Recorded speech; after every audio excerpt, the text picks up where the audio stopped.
E aí, galera do Papo de Cinema, tudo bem? Olha só que prazer que eu tenho de estar aqui remotamente com o Werner Schoenemann e com o Fernando Alves Pinto para a gente conversar sobre Nada é por Acaso, filme baseado na obra de Zíbia Gasparetto nos cinemas. Gente, primeiramente, muito obrigado por estarem aqui conversando com a gente sobre este filme brasileiro que tende a ser sucesso. Tudo bem? Tudo bom? Como vai? Tudo bem? Tudo certíssimo. Eu queria começar perguntando para vocês, pergunta meio óbvia. Como é que chegou esse convite para vocês? Aliás, eu lembro, não sei se o Fernando vai lembrar dessa história, a gente se encontrou num festival, num Olhar de Cinema de Curitiba, e aí a gente se Hum, cumprimentou no saguão e o Fernando disse assim, estou filmando um filme espírita. E aí, era este filme. é Imagino que era este verdade. filme. Acho que sim. Acho E que aí eu sim. queria saber como é que chegou esse convite para vocês, para fazer para vocês embarcarem nesse projeto. Estavam procurando um ator que falasse francês. Aí teve um papo de que queria um francês de verdade, mas aí eu falei, eu passo por francês de verdade. Enfim, caretagem, aí eu passei por francês de verdade. Até porque é um francês picareta, né? Pois é, maravilhoso, um vilão Acho que francês. ele é um excelente francês. Eu acho que importa menos que ele fale francês do que ele seja um excelente ator. E aí É, você cumpriu esse papel. justamente. Foi muita graça, muita É. graça.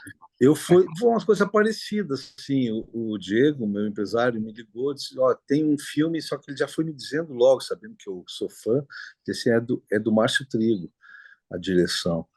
E eu tinha feito uma série com o Márcio Trigo, Z4, que Legal. eu gostei muito de fazer e gosto do jeito dele enquadrar os atores a uma certa distância do cenário, usar o cenário para criar um, alguma sensação. Eu vou usar uma palavra forte porque a gente não vai conseguir identificar isso, mas é uma sensação de vertigem atrás do ator. E eu gosto muito disso. Eu acho que isso dá um destaque para o ator. A gente não está lá misturado com o balcão e o vaso de planta. A gente está de uma maneira muito interessante na frente e comandando o quadro, o Hum. enquadramento. Acho o Márcio é muito legal, muito bom diretor. Nós não vamos pagar, Sr. Pierre. Essa criança pode ser o meu filho. Eu tenho muita vergonha disso.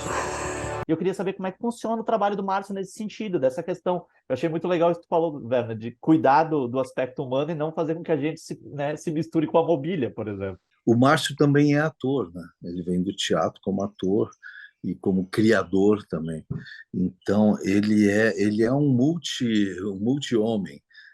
Essa relação dele com os atores, eu tive ela longa, uma relação longa ao longo, longa ao longo da série, e depois aqui foi mais curto, isso que o Fernando falou, a gente é chamado para fazer uma participação, então a gente fica poucos dias no trabalho, mas eu gosto muito eu vi uns pedaços do filme, e isso vale para esses pedaços também, pedaços onde não estou, e, e vale para esses pedaços. Essa relação dele com os atores é muito interessante. Ele, ao mesmo tempo que permite que você apresente o personagem que você está elaborando, ele também te dá os suportes que lhe interessam para esse personagem. E o resultado disso costuma ser um resultado muito positivo. Muita gente que está nos vendo está acostumada a ver vocês dois em papéis protagonistas.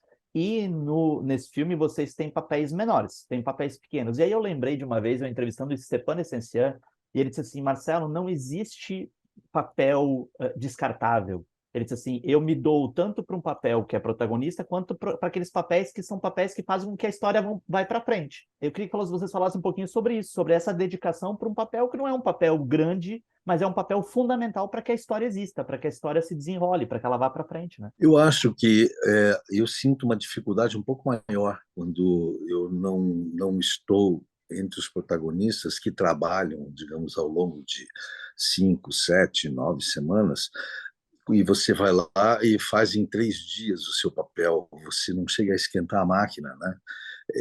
A gente faz um dia antes de gravar, participa de um ensaio, onde se ensaia um monte de coisas, e a gente não participa da maior parte delas. Então, eu acho mais difícil assim. Não, mas isso, quando eu pensei que você falou isso, pô, quando você está fazendo, você é o protagonista do seu personagem, né? Você é o protagonista do que você está fazendo. Mas eu concordo com ele também. Às vezes é mais difícil, porque aí você acaba pegando uma carta que você tem na manga já, né? Você, você vai lá e você faz o que sai logo, né? Porque a gente não tem aquele mergulho quando você é o protagonista, você fica um mês preparando tudo, aí fica tudo ali assim. E aí quando você faz menos, você acaba não usando o tempo para aprofundar o lance.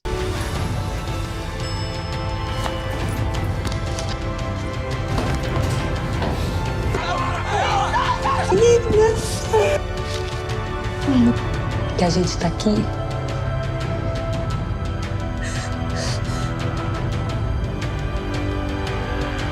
Mas eu queria tirar vocês do lugar de atores e colocar vocês agora no lugar de publicistas. Eu gostaria que vocês dissessem por que vocês acham que as pessoas devem sair de casa para assistir a Nada por Acaso no cinema. Por que as pessoas devem fazer isso? Ir no cinema é uma das coisas mais maravilhosas que existem. A gente perdeu um pouco esse hábito. Só que você ir no cinema, você mergulha numa realidade assim, que te pega muito. Eu acho que o cinema, você vai ter uma experiência com o filme. Agora isso está um pouco em moda, né? Você faz turismo, vai lá ter uma experiência e tal. No cinema você tem uma experiência. Em casa você assiste um filme, você pode e não que não haja vantagens de assistir em casa, você pode interromper o filme e retomar no dia seguinte, como faz com um livro. Mas no cinema você tem uma experiência mais totalizante. A gente sai do cinema, mesmo em filmes que a gente não gosta tanto, que não será o caso, mas mesmo em filmes que a gente não gosta tanto, a gente sai com o resultado de uma pequena catarse. E isso revigorante, né? A gente sai revigorado do cinema, ou sai mexido do cinema, como a gente dificilmente fica mexido assistindo em casa, né? Uma coisa não substitui a outra, elas vêm se somando.